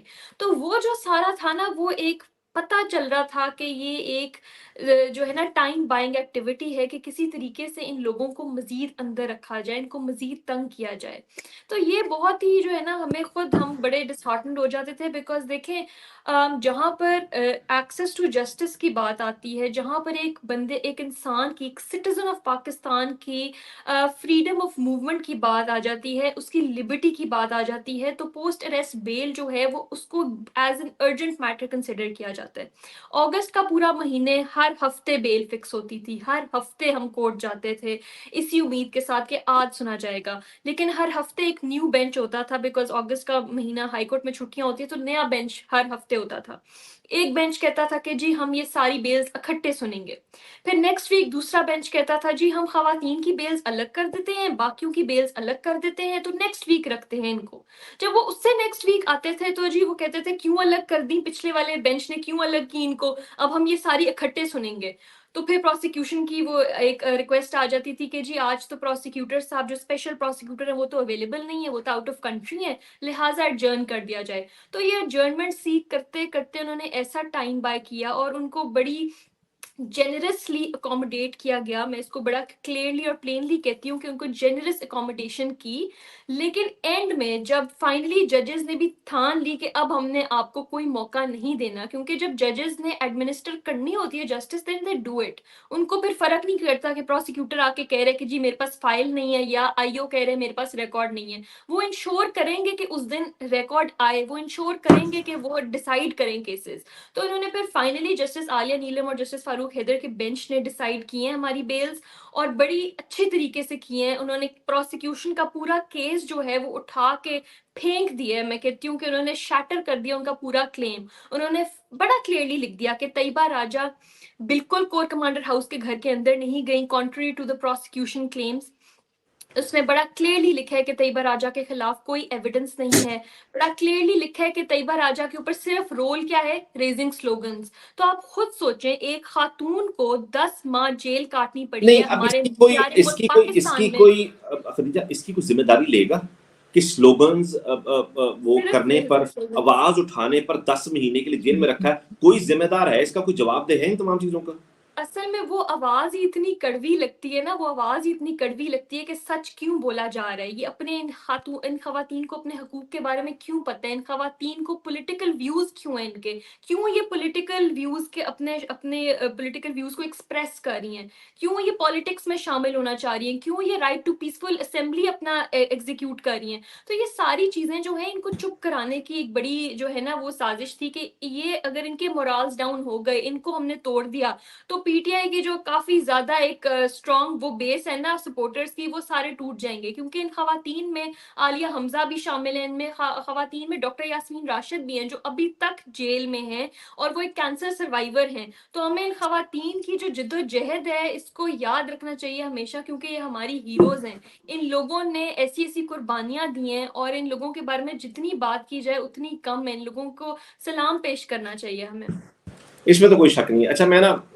बस प्रोग्राम के एंड पर जा रहा हूँ, बस सिर्फ अगले 3 से 4 मिनट में चाहता हूँ कि हम इसको रैप अप करें। तैयबा, फैमिली में सबसे ज़्यादा किसने मिस किया आपको? फैमिली से क्या पैगाम आता थे? आपकी फैमिली इस्लामाबाद में थी, आप लाहौर में। Tayyaba, we can not see you. I think okay, एक बात ऑफ कैमरा गई है। अली भाई, मैं एक ना ट्वीट पढ़ना चाहती हूँ। श्योर श्योर ये श्योर। जिब्रान नासिर ने की थी ट्वीट बैक इन नवंबर।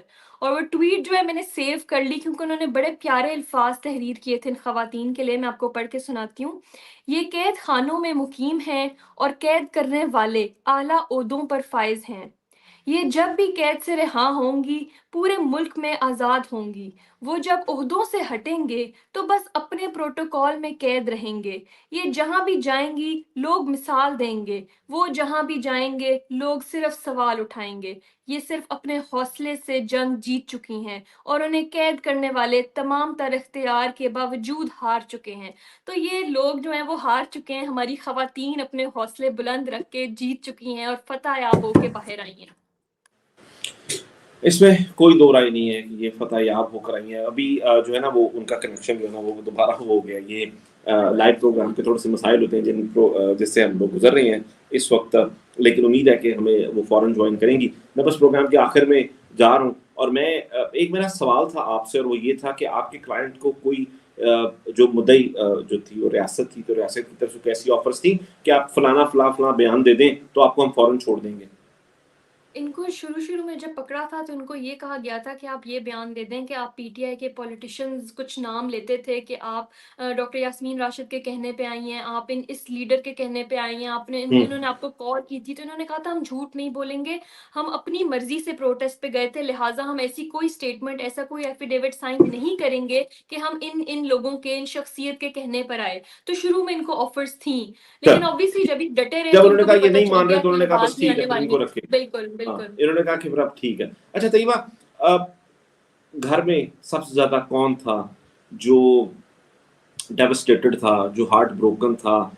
हमने देखा आपके घर वाले इस्लामाबाद में थे, आप लाहौर में थी, घर से डिस्कनेक्ट थी आप बिल्कुल।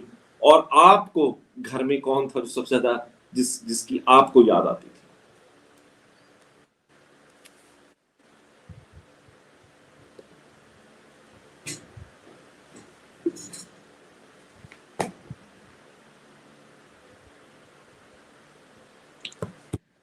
आह, अली, मेरी वालदा जो हैं वो एक बड़ी रिलीजियस खातून है। मेरी वालदा मेरे बगैर ट्रैवल नहीं करती।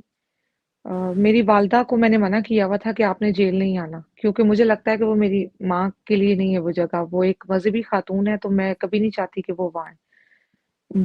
पर्दा करने वाली औरत है। मैं नहीं करती। जो मेरा ददियाली खानदान है, ननिहाल है मेरा, ये लोग प्रॉपरली करते हैं पर्दा वगैरह।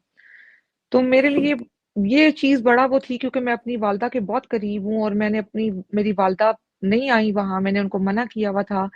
वो भी मेरे बगैर कहीं ट्रैवल नहीं करती, तो मैंने 10.5 माह अपनी वालदा को नहीं देखा। तो मेरे लिए ये बहुत बड़ी चीज़ है कि मैंने 10-11 माह अपनी माँ को नहीं देखा और इसका इंशाल्लाह हिसाब भी हर वो चेहरा चुकाएगा, जो इसके पीछे मौजूद था, हर वो मकरूह चेहरा जो इस सब में शामिल था। हार्ट ब्रोकन शुरू में ऑब्वियसली सबके लिए था क्योंकि हमारे खानदानों में मतलब कभी भी मुझे लगता है जितनी भी फैमिलीज़ अब तक अंदर गई, जो औरतें गई हैं, उनमें से किसी की फैमिली भी ऐसी नहीं है कि जिनकी औरतें कभी जेलों में गई हों। आपने पढ़ी-लिखी ख़वातीन उठाई, आपने काबिल ख़वातीन उठाई, आपने मतलब मेरी समझ से बाहर है कि हर फ़ील्ड की एक औरत आपने उठा के जेल में डाल दी। कितनी फैमिलीज़ डिस्टर्ब हुईं, कोई भी ऐसा नहीं था जिसके ख़ानदान की कोई औरत कभी जेल में गई हो। तो सबके लिए एक ट्रॉमाटाइज़ सिचुएशन थी कि हम जेल पहुँच गए हैं। तो हार्ट ब्रोकन तो शुरू में ऑब्वियसली सबके लिए था, सबके दिल टूटे हुए थे कि जी हमारी बच्चियाँ या हमारी बहनें या हम जो भी बीवियाँ जो भी गया। लेकिन ऑब्वियसली टाइम के साथ-साथ लोगों ने देखा अल्लाह वो कहते हैं इज़्ज़त और ज़िल्लत का मालिक अल्लाह है। तो जो किया गया, उसका क्या रिएक्शन आया? आप कह रहे हैं जी कि 9 मई, ये वो लोग हैं जिन्होंने 9 मई किया या जो भी इल्ज़ाम हम पे लगा, उसका रिएक्शन देखें क्या आया। हम जेल में बैठे हुए हैं, हम वहाँ जेल के अंदर मौजूद हैं, खा रहे हैं, पी रहे हैं, नमाज़ पढ़ रहे हैं, सो रहे हैं और मुझे लगता है यहाँ से यहाँ अल्लाह ताला इज़्ज़त लेकर आया है। तो मतलब इससे वाज़िया निशानी क्या है?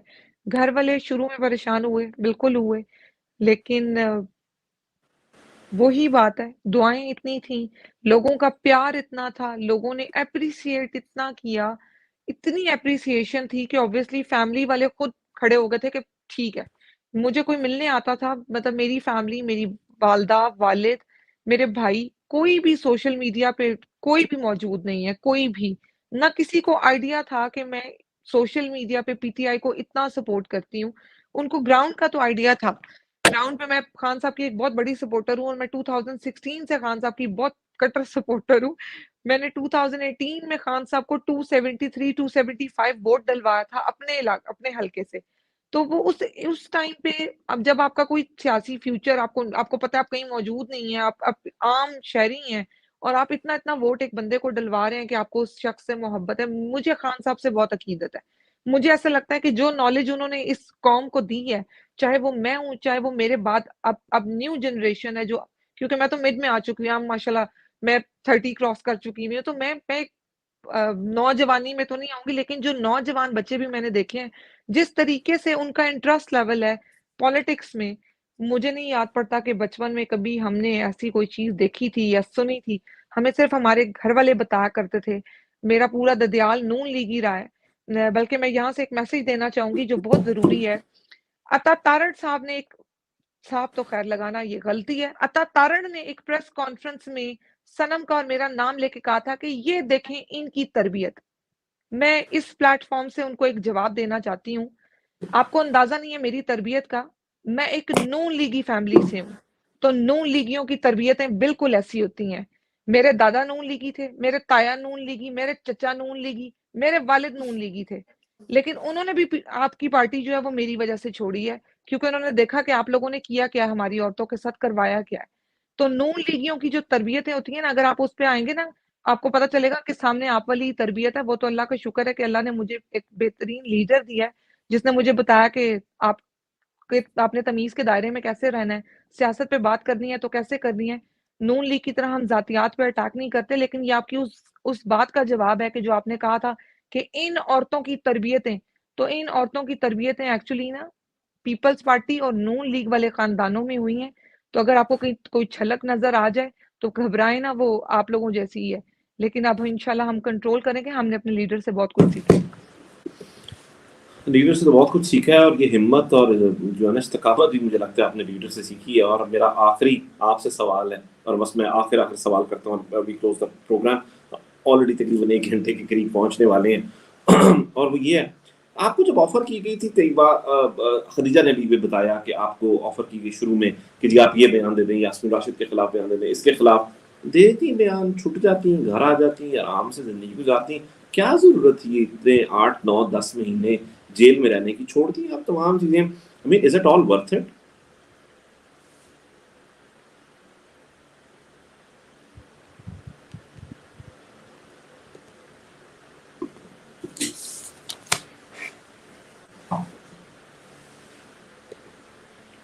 अच्छा, मेरे ख्याल से तुम आवाज क्लियर।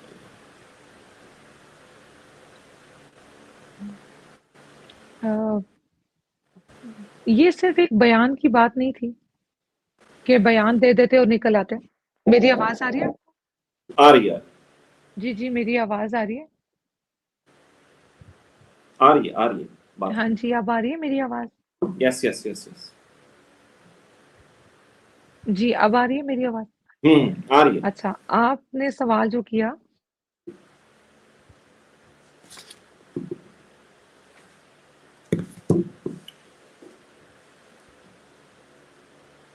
अच्छा, मेरे ख्याल से उनका दोबारा डिस्कनेक्ट हो गया, तो चले हम दोबारा लेते हैं। खदीजा, मेरा आपसे आखिरी सवाल है। इस वक्त 4 खवातीन और हैं, आयशा अली भुट्टा, यास्मीन राशिद साहिबा, सनम जावेद और आलिया हमजा। अब ये 4 खवातीन हैं। 1 मार्च को मेरे ख्याल से जो है उनकी डेट लगी हुई है। पहले 24 फरवरी को लगी थी और जज साहब जो छुट्टी पर चले गए थे। हमने ये देखा कि आयशा अली भुट्टा को उन्होंने जमानत दे दी और उसके बाद वो जो है ना उसको उस फैसले को भी रिवर्स कर दिया। मैंने आपसे पूछा भी था और आपने कहा ये कानूनी तौर पर तो ये कभी आज तक ऐसा नहीं हुआ कि जब कोई जज ऐसा फैसला कर दे तो ये हो जाए। ये आखिर कौन से लोग हैं, कौन हैं, कौन के चेहरे हैं, नामालूम अफराद जो इस तरह के फैसले करवाते हैं? And what are the hopes for the remaining 4 ladies now? देखिए अब इनकी बेल्स जिस दिन सुनी जाएँगी तो उनको अलाउ तो हो जाएँगी। अब मसला ये है कि अभी ये जो जज साहब हैं वो छुट्टियों पे गए हैं, उनकी ट्रेनिंग स्टार्ट हो गई है। तो फर्स्ट को भी मुझे लगता है कि डेट ही हो जाएगी और उसके बाद एक अगले हफ्ते पे चला जाएगा मामला। लेकिन देखिए इन लोगों के साथ, इन ख़वातीन के साथ कितनी ज़्यादती है कि आप इनको एक मुकदमे में नहीं, इनको एटलीस्ट 5 से 10 मुकदमों में एफआईआर्स में इनको नामज़द किया हुआ है। जिनमें एक में ये बेल कराती थी तो दूसरे में नामज़द करते थे, दूसरे में कराती थी तो तीसरे में। तो ये वो मियाँ साहब सही कहते थे, ये खलाई मखलूक है कि इनका कुछ पता नहीं है कहाँ से क्या चीज़ हैंडल हो रही है, हमें नहीं समझ लगती क्योंकि हर चीज़ जो है वो इनके मातहत है। तो अल्लाह करे कि इन ख़वातीन को, इन 4 ख़वातीन को भी जल्द अज़ जल्द जो है वो रिहाई नसीब हो और ये अपनी-अपनी फ़ैमिलीज़ को जाके यूनाइट करें, क्योंकि बहुत ज़्यादती हो गई है, बहुत ज़्यादा ज़्यादती हो गई है। हमें ये भी देख लिया कि सारे केस, प्रोसिक्यूशन एविडेंस भी छान लिए, कुछ नहीं है इनके खिलाफ। तो जो इन्होंने इतना मलबा डाला हुआ था कि जी ये 9th में वाली लड़कियाँ हैं, ये वही औरतें हैं जिन्होंने 9th में कराया, ये वो औरतें नहीं हैं। इनमें से किसी खातून, ये सारी ख़वातीन पढ़ी लिखी ख़वातीन हैं, ये ऐसी ख़वातीन हैं जिन्होंने कभी जेलें नहीं देखी। इनके ऊपर कभी, लेट्स से ये जेलों तो दूर की बात है, इनके ऊपर कभी कोई पर्चा भी नहीं हुआ। तो मतलब ये नॉन कॉन्विक्ट्स हैं, कोई रिकॉर्ड होल्डर नहीं है, ना उस दिन ये मौके पे जो है कोई हथियार लेके पहुंची हुई थी, ना ये कोई दहशतगर्द है। जो 1 साल इन्होंने लगाया इनको पेंट करने में कि जी ये दहशतगर्द ख़वातीन हैं। हाई कोर्ट ने उठा के इनके ऊपर मारा कि कुछ ऐसा नहीं रिकॉर्ड पे है कि आप इनको कहें कि जी ये इंस्टिगेट कर रही थी या ये प्रोवोक कर रही थी या ये शामिल थी उस तोड़-फोड़ में, या वो जो अंदर घुसने वाले लोग थे उनमें शामिल थे। इनमें ऐसा कोई रोल नहीं था इन ख़वातीन का बिलख़ुसूस। तो जिन्होंने किए उनके उन तक जाएँ, उनको क्यों आपने छोड़ दिया है? जिनके नाम आपने एफआईआर में डाले हैं, नामज़द किया है उनको बतौर मुल्ज़िम, तो उन लोगों को जाके पकड़े ना। तो आप इन लोगों को तो छोड़ें जो बेचारे वर्कर थे, जो बेचारे आम अवाम थे। मतलब वो लोग जो बेचारे गरीब माली को उठा लिया, जियो फेंसिंग में आ गया, किसी माली था घरों में जाके काम कर रहा था कैंट की विसिनिटी में, उसको पकड़ लिया आपने। तो ऐसे लोगों को तंग करना सिर्फ मकसूद था, इनके हौसले तोड़ना मकसूद था। नहीं, लेकिन माली वो तो उन्होंने लोग छुड़वा लिए होंगे क्योंकि अभी भी फिर यही कह रहे हैं कि खान साहब के साथ हैं। 10 महीने बाद भी वो यही कह रहे हैं। ठीक है, चले मैं ना अपने वक्त से ना तजावुज़ कर चुका हूँ, तजावुज़ तो बहुत ज़्यादा कर चुका हूँ। खैर तजावुज़ तो रियासत भी कर चुकी है अपने इख्तियारात से, तो तजावुज़ तो मेरे ख्याल से अब हमारा कौमी खेल है। तैयबा, मेरा सवाल जो था वो ये था कि जिस वक्त हमारा आपसे राब्ता जो है वो डिस्कनेक्ट हुआ कि जब आपको कहा गया कि जी अब इनके खिलाफ बयानात दे दें और आपको छोड़ देंगे, शुरू में आपको इस तरह की ऑफर्स दी गई और आपको कहा गया कि जी खान साहब जो हैं, कह दें कि खान साहब ने आपको कहा था कि आप आएँ और आपने कहा कि आई विश कि खान साहब ने मुझे कहा होता कि मैं आती, ये मुझे अभी खदीजा ने बताया। तो क्यों नहीं किया आपने ऐसा? कर लेती हैं पैसा, आराम से ज़िंदगी को आसान करते, वापस घर आती, घर वालों के साथ ज़िंदगी गुजारती। Why spend 10 months in jail for a crime that you never committed?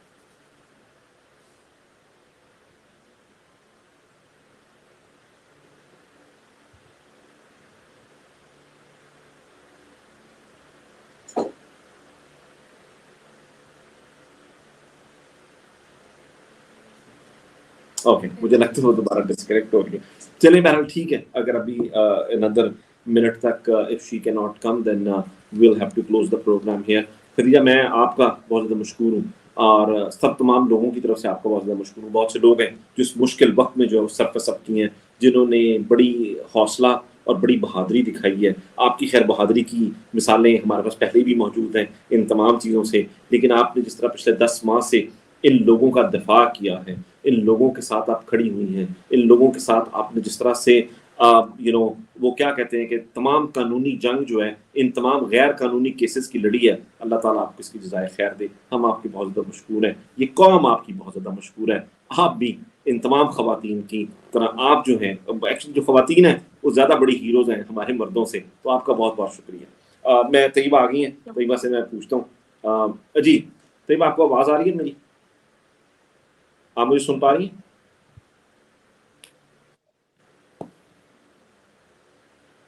मेरे ख्याल से नहीं सुन पा रही। तैयबा आपको आवाज आ रही है? अच्छा अली, मैंने आपका सवाल सुना। आपने कहा कि जी, आपको मेरी आवाज आ रही है? हाँ जी, आ रही है, बात कीजिए। जी, मैं सुन पा रही हूँ। मेरी आवाज आ रही है आपको? बिल्कुल आ रही है।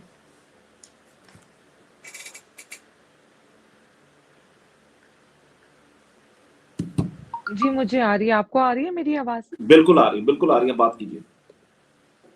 आ रही है, बात कीजिए। अच्छा, आपका सवाल था कि हम दे देते, बयान दे देते। तो ये बयान की बात नहीं थी, ना ही ये सब कुछ किसी प्लानिंग के तहत किया गया, ना ही ये किसी ओहदे के लालच में था, ना ही ये किसी सीट की दौड़ थी। ये एक हर शहरी का राइट है कि वो अपने हकूक के लिए, अपने मुंतखब करदा लीडर के लिए, अपनी पसंद के लिए निकले। अगर वो अपने हकूक के लिए आवाज उठा रहा है तो और वो उसे लगता है कि वो सही जगह खड़ा है, उसे जरूर निकलना चाहिए। एक हद से तजावुज नहीं करनी चाहिए। बात सिर्फ ये नहीं कि बयान दे देते, बात ये था कि ईमान बेच देते। लगता था कि सही है, उस पे स्टैंड लिया। तकलीफ जब भी हम एक बहैसियत एक मुसलमान, हमारा ईमान है कि जब भी तकलीफ आती है, मुश्किल आती है तो अल्लाह की इजाजत से आती है। कोई एक पत्ता भी अल्लाह की इजाजत के बगैर नहीं गिरता। तो जब एक तकलीफ आ गई है तो बजाय उसमें कि बुजदिलों और काहिरों की तरह आप उल्टे पैर फिर जाएं, उस पे हक पे खड़े हों। अगर आपको लगता है आप हक पे हैं, अल्लाह से मदद मांगे और आगे बढ़ें। अल्लाह ताला ने हमेशा ये कहा है, कुरान अगर आप पढ़ें तो कुरान में लिखा हुआ है कि अगर अल्लाह तुम्हें कोई नफा पहुंचाने का इरादा करे तो कोई उसे तुमसे दूर नहीं कर सकता, और अगर वो तुम्हें नुकसान पहुंचाने का इरादा कर ले तो कोई तुम्हारी मदद नहीं कर सकता। तो जो हम मुझे लगा एक चीज पे स्टैंड ले लिया था, कोई गलती नहीं थी, जो हुआ वो जुल्म था, हमारे साथ ये नहीं होना चाहिए था, तो बयान दे देने का कोई सवाल ही नहीं था। सिर्फ हमारा ये कहना कि वहाँ कौन-कौन मौजूद था जिन्हें आपने देखा, हम तो एक जवाब दिया गया था कि डॉक्टर यास्मीन राशिद को शायद, तो वो उन्होंने वो बात पकड़ ली थी कि बोलें आपके आपने डॉक्टर यास्मीन राशिद ने आपको बोला था, बोलें आपके फलां ने आपको बोला था। तो हमारा जवाब था कि हमें किसी ने नहीं बोला था। बात ये नहीं थी कि बयान देते और निकल जाते और घर को आ जाते। बात ये थी कि हमने बचपन से यही सीखा है कि सही और गलत में हमेशा सही चुनते हैं। अगर आपको लगता है आप सही हैं, तो सही का साथ दें। मुश्किलें तो आती रहती हैं ज़िंदगी में, अगर अगर उस तरफ से मुश्किल नहीं आनी थी तो घर आ जाते, किसी और तरफ से आ जाती। तो अगर वो हार्ड टाइम था, तो वो किसी भी तरफ से आ सकती थी, उसमें कहीं से भी किनारा-कशी इख्तियार करके निकला नहीं जा सकता था। तो ये एक बड़ी बेवकूफ़ाना चीज़ है कि अगर मुश्किल आ गई है तो मैं रास्ता देखूँ कि मैंने कहाँ से निकलना है। क्योंकि अगर अल्लाह ने वो हार्ड टाइम लिखा है, तो वो किसी और तरफ से घूम के आएगा, बजाए इसके कि मैं अपनी इज़्ज़त भी गँवाऊँ, अपना ईमान भी गँवाऊँ और एक चीज़ से पीछे हट जाऊँ।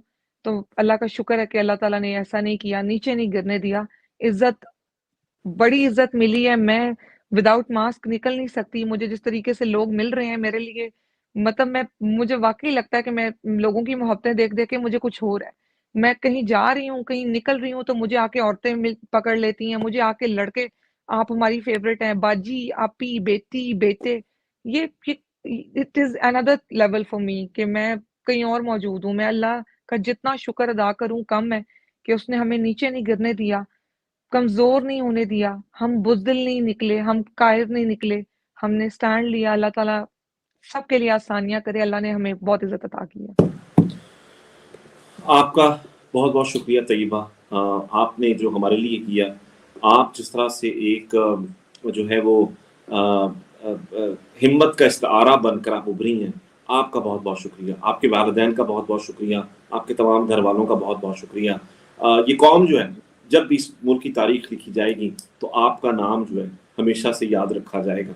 खदीजा, आपका बहुत-बहुत शुक्रिया। आप उन बहादुर ख़वातीन में से हैं जिन्होंने इनका मुकदमा, कानूनी मुकदमा जो है, जो गैर कानूनी केसेस थे, उनका मुकदमा आपने इस मुल्क की अदालतों में लड़ा।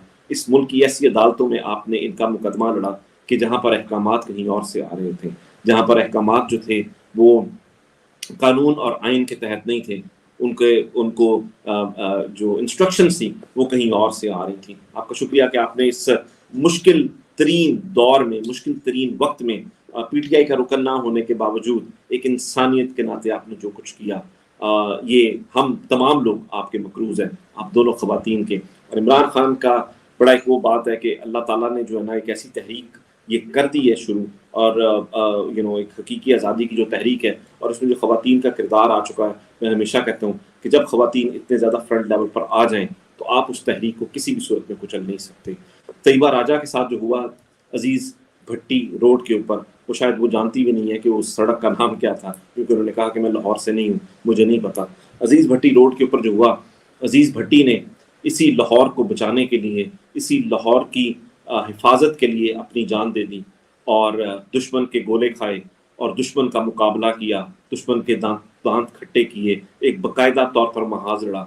अगर अजीज भट्टी को पता होता कि चंद सालों के बाद उसके अपने शहर की बेटियों की इस तरह से इस्मतदरी होगी, उसके अपने शहर की बेटियों के साथ, अपने मुल्क की बेटियों के साथ ऐसा होगा, तो शायद अजीज भट्टी और इस तरह के तमाम लोग अपनी शहादत ना देते।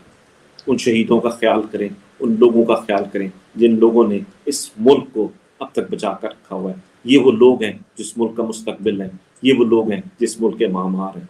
हम उम्मीद करते हैं कि बेटर सेंस प्रिवेल करेगी, हम उम्मीद करते हैं कि कुछ ऐसा आएगा कि जो इस पिछले 18 माह में, 24 माह में बल्कि जो कुछ हुआ है, जिस तरह के फस्तायत का दौर हमने देखा है, जो जुल्म और बर्बरियत देखी है और जो सोशल फैब्रिक इस मुल्क का जो चीथड़े कर दिया है, अल्लाह करे कि आने वाले दिन जो हैं वो बेहतर दिन हो।